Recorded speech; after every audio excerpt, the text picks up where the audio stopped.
जय हिंद दोस्तों, my dreams Bharat Swabhiman YouTube channel में आपका स्वागत है। दोस्तों, आज हम बात करेंगे म्यांमार के बौद्ध भिक्षु अशीन बिराथू जी की। कौन है ये बौद्ध भिक्षु अशीन बिराथू जी, जिन्हें मीडिया में उगलता हुआ बौद्ध के नाम से भी जाना जाता है। तो जब भी हम कभी रोहिंग्या के बारे में भारत में चर्चा करेंगे तो उससे पहले जानना बहुत जरूरी है कि अशीन बिराथू कौन है। तो दोस्तों, अशीन बिराथू जो भगवान संत जिनके नाम से कांपते हैं मुस्लिम बिराथू जी, हाँ बस ये शब्द ही काफी है। म्यांमार में इस शब्द को सुनकर मुस्लिमों में कंपकंपी मच जाती है। बर्मा के बौद्ध गुरु बिराथू जी ने आखिर किस तरीके से मुस्लिम को भगाया या कमजोर किया, समझिए। अभी 52 साल की उम्र के हैं बिराथू जी, जो 7 साल जेल में रह चुके हैं और बाद में इन्होंने 2001 और 2002 में 969 एक आंदोलन शुरू किया। तो ये 969 क्या है ये भी हम समझेंगे। जैसे मुस्लिमों का 786 नंबर लक्की माना जाता है, वैसे ही बिराथू जी ने 969 का नंबर निकाला और उन्होंने पूरे देश के लोगों से आह्वान किया कि जो भी राष्ट्रभक्त बौद्ध है वो इस स्टिकर को अपने अपने जगह पर लगाएगा। टैक्सी वाला टैक्सी पर लगाएगा, दुकानदार दुकान पे लगाएगा, चाहे वो फलों की दुकान हो चाहे वो कपड़ों की दुकान हो, इसको लगाना जरूरी किया। लेकिन बिराथू का संदेश साफ था कि हम बौद्ध अपने सारी खरीदारी, अपना व्यापार सिर्फ इस स्टिकर लगे हुए दुकान से ही करेंगे। किसी को टैक्सी में चढ़ना है तो ये स्टिकर देख के चढ़े, किसी को रेस्टोरेंट में जाना है तो वहां भी ये स्टिकर लगा होना जरूरी है। उन्होंने ये भी कहा कि हो सकता है ऐसी हालत में मुस्लिम सऊदी से आए अपने पैसों के दम पर अपने माल को कम कीमत में करके बेचें और आपको आकर्षित करें, लेकिन आप ध्यान रखना, आप 2 पैसे ज्यादा देना और सोचना कि आपने अपने देश के लिए पैसा लगाया है। 2 पैसे कम में खरीद करके अपनी मातृभूमि से गद्दारी मत करना, वो आपके पैसे से ही आपको मिटाने की कोशिश करेंगे, मूर्खता मत करना। दोस्तों, इस आंदोलन से हालात ये हो गए कि मुस्लिम के व्यापार ठप पड़ गए।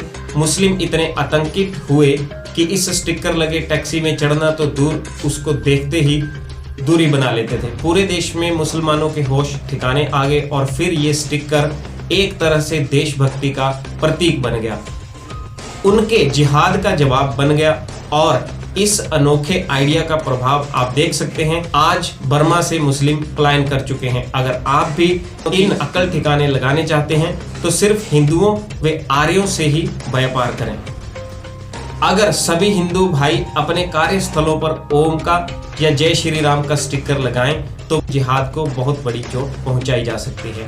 बिराथू जी वो संत हैं जिन्होंने आतंक के खिलाफ पूरे म्यांमार को खड़ा कर दिया और फिर वहां से लोगों ने अवैध मुस्लिमों को खदेड़ डाला। लोग जो भगवान बुद्ध की बातों का अमल करते थे, आज वो बिराथू जी की बातों पे ध्यान देते हैं। देश की रक्षा के लिए बुद्ध की बातों को छोड़कर संत बिराथू की बातें मानना जरूरी हो चुका। बिराथू ने कहा कि आप चाहे कितने भी दयावान और शांति प्रिय हों, पर आप एक पागल कुत्ते के साथ नहीं सो सकते, अन्यथा आपकी शांति वहां कोई काम नहीं आएगी और आप बर्बरता से खत्म कर दिए जाओगे। उन्होंने कहा शांति स्थापित करने के लिए हथियार उठाना होगा, शांति के लिए युद्ध जरूरी है। ये सारी बातें बिराथू जी ने गीता जी से ली हैं। और फिर आतंक की बीमारी झेल रहे म्यांमार के लोग एकजुट हो गए और बिराथू जी की बातें मानने लगे, सुनने लगे और उनके लिए जान देने और लेने पर उतारू हो गए। पूरे म्यांमार से अवैध मुसलमानों को खदेड़ा गया। बिराथू के प्रवचनों को अगर कोई ध्यान से सुने तो उन्हें लगता है कि शांत स्वरों में कोई मोक्ष प्राप्ति की बात चल रही है। दृष्टि नीचे किए हुए वह अपने प्रवचन देते रहते हैं और मूर्ति के समान स्थिर नजर आते हैं। चेहरे पर कोई उत्तेजना नजर नहीं आती। कभी तो ऐसा लगेगा कि वो गंभीर होकर आध्यात्मिक उपदेश दे रहे हैं, लेकिन वह अपने हर उपदेश में बौद्धों के संगठित होने और हिंसा का जवाब हिंसा से देने का उपदेश देते हैं।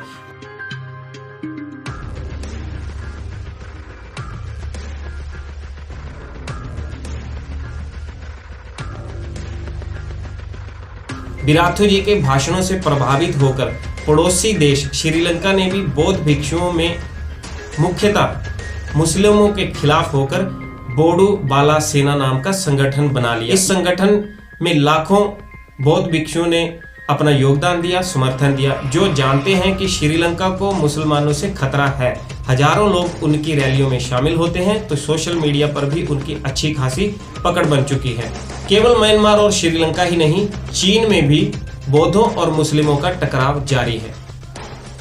बौद्ध देश चीन के मुस्लिम बहुल प्रांत शिनजियांग के मुसलमान देश के इस क्षेत्र को इस्लामी राष्ट्र बनाने के लिए वर्षों से जिहाद कर रहे हैं। ये लोग चीन में केवल एक बच्चा पैदा करने के कानून का भी विरोध करते हैं और अपनी बाकी धार्मिक आस्थाओं को मानने के लिए चीन को मजबूर करते थे, लेकिन चीन ने अभी इनका पूरे तरीके से दमन कर दिया है।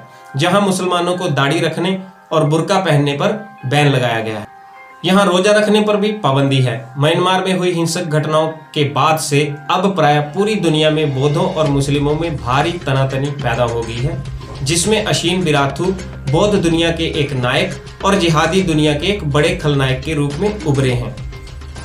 कुछ न्यूज चैनलों ने इन्हें अच्छा बताया है और कुछ न्यूज चैनलों ने इन्हें बौद्धों का लादेन तक कह डाला है। विराथू जी का स्वयं भी कहना है कि वह तो घृणा फैलाने में विश्वास नहीं रखते हैं और ना ही हिंसा के समर्थक हैं, लेकिन जब हमें जरूरत पड़ेगी अपने देश की रक्षा के लिए, हम हिंसक भी बनने को तैयार हैं। इसलिए अब वह पूरे देश में घूम घूम कर भिक्षुओं तथा सामान्य जनों को उपदेश दे रहे हैं कि यदि हम आज कमजोर पड़े तो अपने ही देश में हम शरणार्थी हो जाएंगे। म्यांमार के बौद्धों के इस नए तेवर से पूरी दुनिया में खलबली मच गई है। दुनिया भर के अखबारों में इनकी कड़ी निंदा की जा रही है, परंतु पूज्य चरण अशीन विराथू को इससे कोई अंतर नहीं पड़ता। वे पूर्वत असली राष्ट्र आराधना में लगे हुए। क्या हम हिंदुओं के लिए भी कोई ऐसा नेतृत्व करने वाला हिंदूवादी साधु या नेता सामने आएगा, अथवा सभी साधु संत हमें सिर्फ मोह माया और धर्म कर्म संबंधी प्रवचन देकर धर्म भीरू बनाते रहेंगे? तो ये बात सोचने योग्य है दोस्तों। आप इस पर विचार कीजिए, क्योंकि ये देश आपका भी है। धन्यवाद। जय हिंद। फिर मिलेंगे।